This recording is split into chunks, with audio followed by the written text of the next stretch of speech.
Em nome do Pai, e do Filho, e do Espírito Santo. Amém. Que Deus te abençoe, é muito bom estarmos juntos em mais uma meditação da palavra nesse dia 18 de janeiro. Quero meditar com você Marcos capítulo 2, versículo de 23 a 28.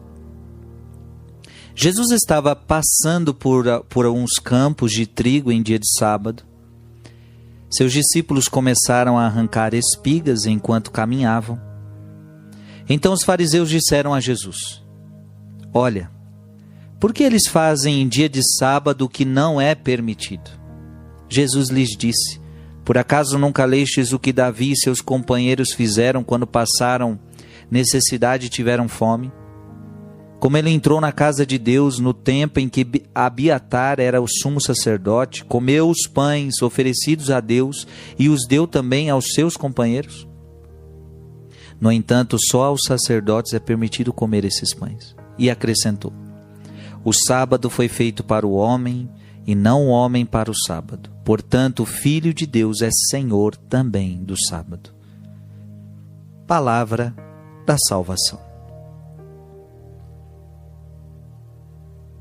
Veja que os fariseus estão questionando Jesus por que os discípulos estão trabalhando em dia de sábado. O judeu leva muito a sério o seu sábado. Aliás, tem algo de muito bonito nisso. Para o judeu, o sábado é consagrado a Deus. Assim como hoje para nós católicos é o domingo. E você já pode se perguntar, mas por que não é sábado? Por que é o domingo? Por causa da ressurreição. Domingo da ressurreição. Então a Igreja Católica entende que o dia do santo sacrifício, o dia de preceito, agora é o domingo, é o dia da ressurreição do Senhor.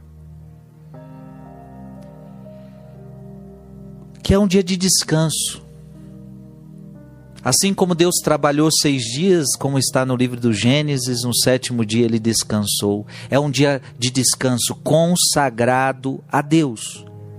Portanto, para o judeu ele levava isso muito a sério, não pode trabalhar. E aí os fariseus veem que Jesus está comendo, arrancando espigas.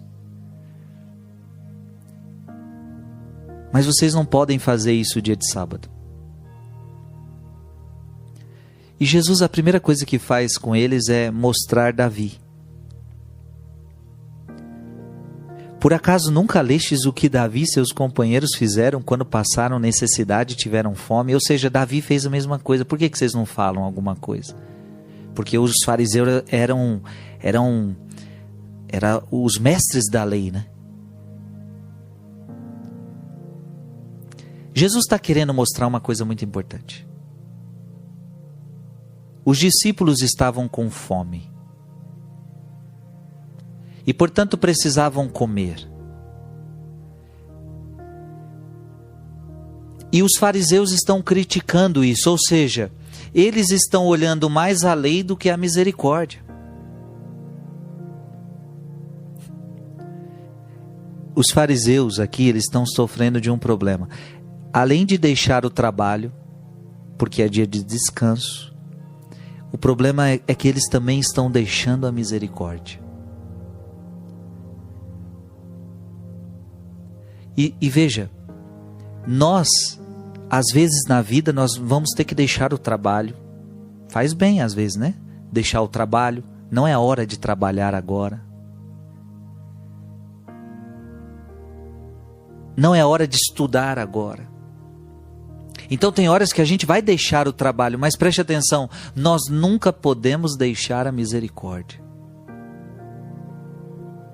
Não tem um momento da nossa vida que a gente vai dizer, não, hoje não é dia de eu fazer caridade, hoje não é dia para eu não ser misericordioso, hoje é dia, imagina, hoje é dia para não ser misericordioso, hoje eu não posso fazer a misericórdia, hoje eu não posso fazer caridade. Não!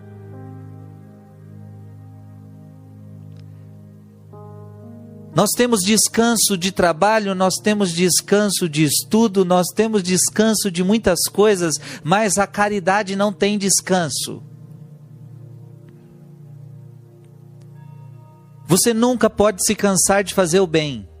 Porque isso é amor. Amor é fazer o bem. Então nós, cristãos, não nos cansamos de fazer bem. Não nos cansamos de fazer bem. Todo dia é dia de fazer o bem. Todo dia é dia de fazer o bem.